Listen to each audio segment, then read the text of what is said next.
heb hem aan deze kant rijden, ja net. Dan zit er om de hoek ook weer in.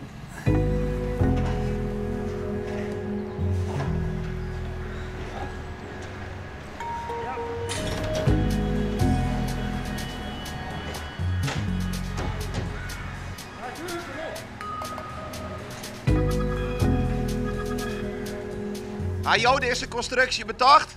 Mij de schilder. Ja, we stond eerst mijn kraan, mijn bakje en mijn heegwerker.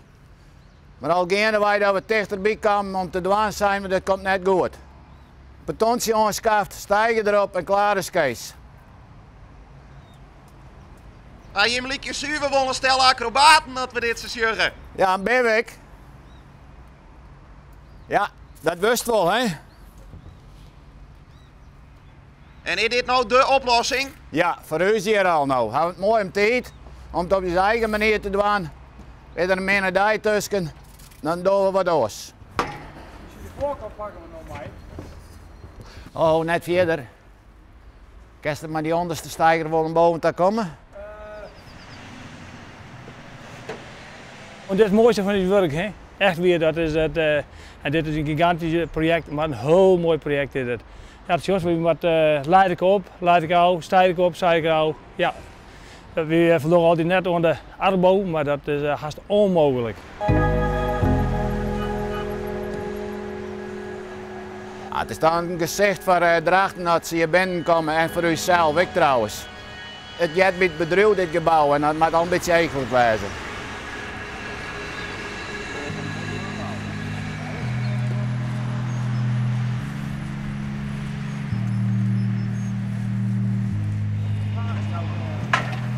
Dit gebouw is vroeger van een Nederlandse bank geweest. Het had net zo lang eigendom best van een bank. Later had arteriës erin zitten, aquaferius. En 3 jaar geleden heb ik gekocht, de vrouw en ik. En nu zit er zo'n erin met het bedrijf. Ik denk, heel kwalitatief goed gebouw. En als het dan zo min in de verve zit, het is gewoon versloerken daar onderin. En we zitten hier nu 3 jaar hier en nou weet lang daarna. We zijn nog maar wat erop pakken. Nou, als we even zeggen naar het kleurverschil, doet het aardig beter. Ja, dat is al de hoop in. Als je het zo wordt ermee, dan is het wel goed. En als de klant maar tevreden is. Ja. Voor de schilder verleden week ik dat het zo makkelijk ging. Er moet wel wat gebeuren, maar op deze constructie dan ben je er in 14 dagen een heel eind verder.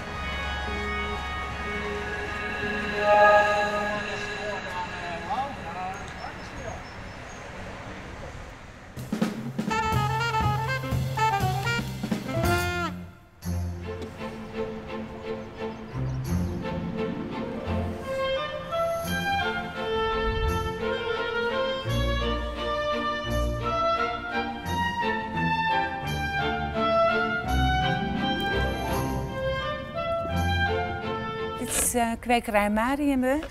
Dit was vroeger de moestuin van het stadhoudelijk hof van Marijke Meu. Dit is echt een historische plek, alleen er is niet veel meer van te zien, maar ja. Mijn man was vroeger als jongen, woonde hier vlakbij en die was vroeger altijd al hier in de vakanties aan het helpen. En in 1996 hebben we het overgenomen. 7 jaar geleden. Toen werd hij ziek in het voorjaar en toen bleek dat hij een ernstige vorm van longkanker had. Een hele agressieve soort. Nadat hij overleden is, toen ben ik in het klein verder gegaan. Hij had zelf nog zinnia's voor me neergezet. En nog chrysanten, dan had ik wat te doen en dan ritme in mijn dag en nog mensen die langskomen.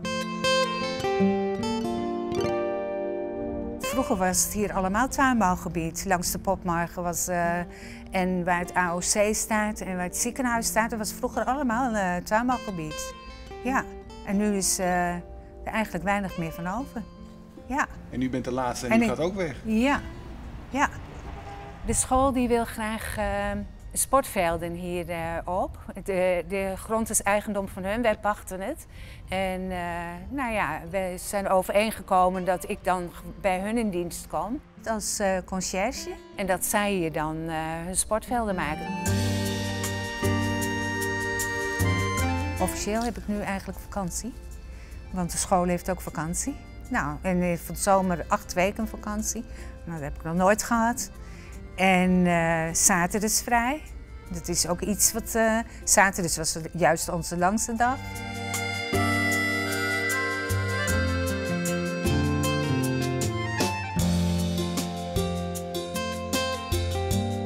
Soms dan heb je zoiets van, ja, toch wel jammer.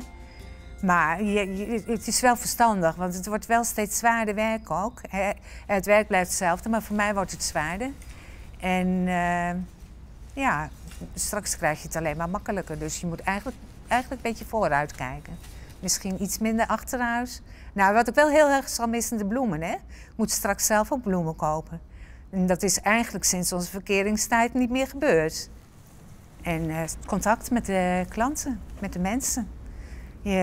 Je weet gewoon over sommige mensen meer dingen. En zij weten natuurlijk ook van mij. Ik ben een keer heel depressief geweest. Toen had ik me veel te veel op mijn werk gestort. En niet goed geslapen, niet goed gegeten. Dus ik wist gewoon helemaal niks meer. Nou, sommige mensen leven heel erg mee.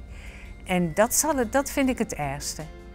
Dus ik wil alle mensen ook heel graag bedanken voor hun trouwe komst en voor de leuke contacten.